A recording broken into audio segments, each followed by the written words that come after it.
Teardown reveals Samsung Galaxy S25 Ultra is easier to repair.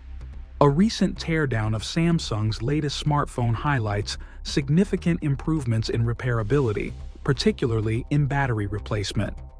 Previously, strong adhesive made battery removal difficult, but the new design uses pull tabs for easier extraction. This change simplifies DIY repairs and aligns with evolving right-to-repair regulations.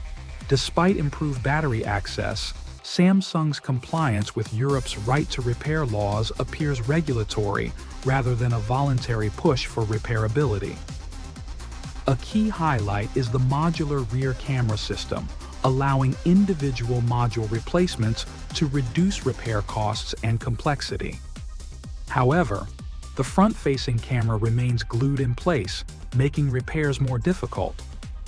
The teardown also provides insights into the S Pen, emphasizing its significance in the Ultra series. The internal structure and PCB layout of Samsung's latest Ultra model remain largely unchanged, though the removal of Bluetooth from the S Pen led to fewer integrated circuits, a cost-cutting decision that may impact features. Despite improvements, its repairability score remains moderate, surpassing previous Samsung flagships but trailing some competitors. With stricter EU right-to-repair regulations, further enhancements may be necessary in future models.